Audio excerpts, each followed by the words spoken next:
that rotten flesh out of you now before I ram something down your Oh, right, sorry.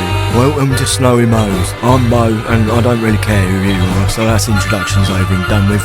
What do you want? I'll just have whatever you recommend. Usual is a zombie apocalypse. That be alright for you? Wait, hold on, a zombie apocalypse?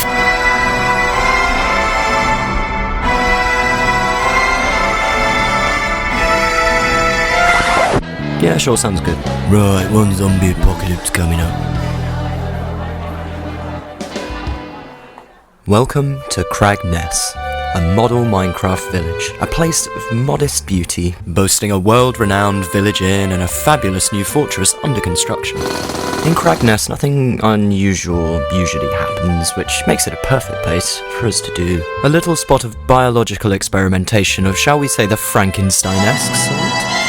You see, viral infection still seems to be all the rage right now, and I'm nothing if not on top of topical content creation. So, I decided to find out if it was possible to wipe out an entire village with the closest thing Minecraft has to a deadly infectious disease: zombies.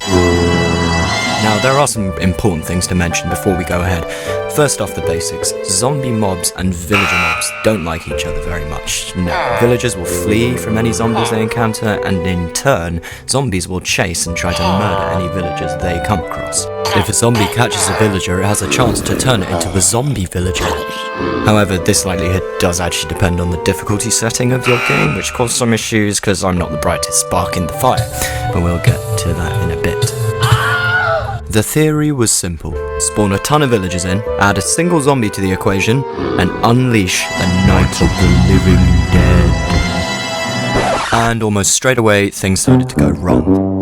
First of all, I'd spawned in about 500 villagers that were already lagging my game out. Adding zombies into the equation only made things worse, and on top of that, there were some other issues as well. The first zombie villager I spawned in just ended up getting pelted with snowballs, and that stopped him from aggroing on the villagers, so we ended up having to block Snowy Mo off. But even then, the pathfinding of the zombies is just so janky. I mean, I tried to spawn another one in, see how that would go, but things just didn't work out. In particular, there seemed to be a distinct lack of zombie villagers appearing. Given that the whole experiment revolved around zombie villagers actually spawning in, that was quite concerning. I left the simulation to run for nearly an hour, but there were absolutely no positive results. It got to the point where I just sent a horde of zombies in there just to see if any of them would have any luck trying to turn one of the villagers, but alas, it was not to be. They just did not want to get infected. And those weren't even the only problems facing my apocalypse simulation. A literal ton of zombies were getting killed by iron golems pretty much throughout all of the runs. In particular, a certain bottleneck on the staircase at Snowy Mo's allowed one solitary iron golem to defend the upstairs area like Leonidas at the Battle of freaking Thermopylae. Seriously, this one golem must have dispatched many dozens of zombies. Now there's a golem we can all look up to. The last, but perhaps the funniest of all the issues that I encountered was a habit for big groups of the zombie AI to simultaneously aggro onto just one individual villager. Naturally, this would just bug the villager out to no end, and I mean, I'd be afraid if I was being chased after by a horde of angry zombies. These poor, terrified villagers would often just scamper off into the hills with a trail of zombies in tow, like the reluctant Pied Pipers of the zombie apocalypse. The problem with this hilarious behaviour is that quite often large groups would just vanish off into the woods, never to be seen again. On the other hand, this did make for some truly exhilarating chase scenes. As the villager clambers up the steep slope, a single misstep spells disaster, and he falls into the jaws of the awaiting zombie plague. I sent wave after wave of zombies into ever more increasing numbers of villagers, but every single time the results were the same. No zombie villagers to be found. In the end, all the zombies were either led off into the woods or slaughtered by the iron golem. God, you hero. Something was definitely amiss. The zombie villagers should be getting spawned in when the zombies killed off the villagers, but for some reason they just were not showing up. And in all the commotion, I couldn't even find Snowy Mo, but I thought it'd probably be a good idea to check with him, see what I should do about this problem. I finally found Mo upstairs in a bit of a tangle with two zombies. So I freed him from his tormentors to see if he could help me with my problem. Mo, are you alright? Well, I had 'em on the ropes before you came in here. What do you want anyway? You better not be here to lodge a complaint, because you can leave it with my secretary if that's the case. Well, it's just the zombie apocalypse isn't quite working. Look, fella, I don't know who you think I am, but I don't deal with customer service here. That's not the propriety of a landlord. Look, I just need to know why zombie villagers aren't spawning. Oh, don't tell me. It's always something stupid, like you've put your settings on easy. Trust me, Mo, I wouldn't do something as stupid as that. Yep, turns out that was the problem. Thanks, Mo. Glad I could be of service to you. Now piss off, I've got work to do. Alright, Mo, thanks for all the help. I told you to piss off. Right, I'm going. So, after finally solving the problem of why zombie villagers weren't spawning in, I set back to work on the simulations. I started spawning zombie after zombie, until, finally, the villagers started to get infected. Yep, the first zombie villager was spawned in. After hours of frustrating trials, I finally had success. The zombie apocalypse was nigh. Or so I thought. You see, within confined spaces like Snowy Mo's Inn, the infection spread like wildfire. The villagers who got trapped inside would often find themselves stuck in a corner, which made them easy pickings for the zombies. However, once the zombie nation had taken over Snowy Mo's, things got worse. I started to experience the same problems I had had before. The zombies were still pack aggroing on individuals, and the villagers they chased could usually outrun them, and that meant they just led them off into the distance and eventually caused them to despawn. Before long, the zombie virus had been whittled down to just a handful of roving bands, and the odd one or two individuals lost without any direction in their lifeless malaise. In the end, the infection was eradicated almost entirely. Despite fixing the zombie villager problem, I hadn't entirely wiped out the villager population, so in a sense I'd failed. Being a good scientist, I ran the simulation again. Immediately the results were bad. The zombified villager just ran straight upstairs and then proceeded to bug out horrendously for quite a long time. It was kind of funny though, yeah.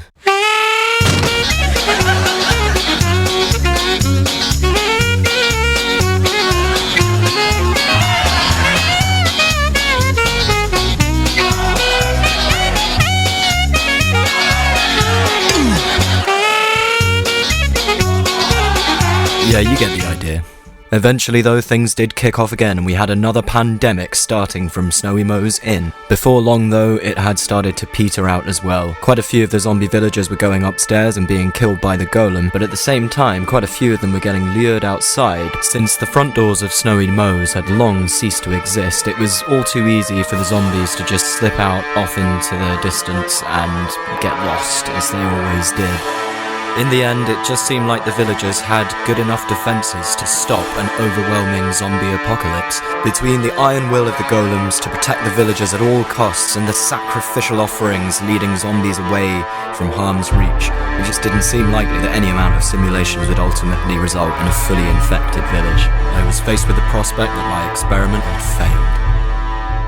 But before giving up completely, I decided to run the simulation one more time with a few more villagers and a few more zombies. Yep, this time around I wasn't going to be constrained by numbers. I was just going to spawn in as many zombie villagers as it took until either the whole town was zombified or the experiment failed.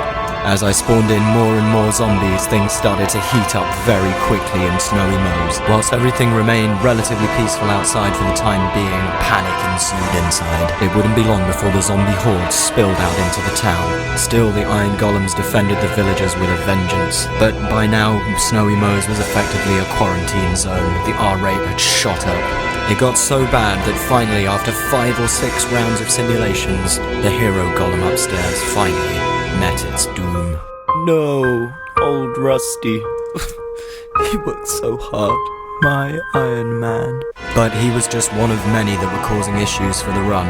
As the zombies started to spill out one by one into the town, they did indeed start to cause chaos. However, they also did some predictably strange things, like this zombie conga line that danced off and didn't come back. Come on, shake your body, baby, do that conga. But numbers were no longer a problem. I spawned in a ton more zombies. Yep, from every angle now, the village was under direct assault from a zombie horde. There are a lot more little baby village zombies as well. They were a lot better at chasing down the villagers. Now, when the villagers ran in one direction, I just spawned more zombies to meet them. The zombie horde eventually claimed Snowy Mows, and it didn't seem like there was anything that could stop them. The whole place was overrun with zombie villagers chasing after villagers. It was beautiful, it was immaculate, it was exactly what I wanted. And yet, as the madness reached a peak, I lost all enthusiasm for the experiments. You see, everybody, at this point in the video, the game speed is sped up 2000% to make any sense of what is going on. I had been spawning in zombies like some sort of deranged lunatic, and at this point what I was witnessing before my eyes just didn't have any significance. The thing is, when you run ridiculous simulations like this on a MacBook Pro, all you experience is pain, misery, and torture, and viruses and infections are not a laughing matter. Having said that, I was ever so pleased with our final result. I mean, yeah, sure, there were still loads of villagers around, there's still tons of zombie villagers chasing after things all over the place, but falling short of causing a zombie apocalypse naturally, I had managed to do so unnaturally. I'd call that a success. After hours and hours of simulations, I finally decided to call it a day, once and for all, at the eventual expense of one more poor iron golem. Yep, that's one dead golem. Let us remember him. And so, in conclusion, that is it. Did we learn anything? I'm not sure. Did we do a thorough scientific examination of whether it's possible to cause a zombie apocalypse? I don't think so. However, by any stretch of the imagination. Oh, my head. That zombie apocalypse was not good. Oh, I need to get something to sort my brains out. Where the hell is Snowy Mo? I told you to piss off. And this time that really is it, folks. Please do give the video a like, please do smash that subscribe button, give me a follow on Twitter, DM me if you really fancy, comment below, all of that jazz. But for now, I will bid you all a good day, stay safe everyone, and I will see you all in the next video.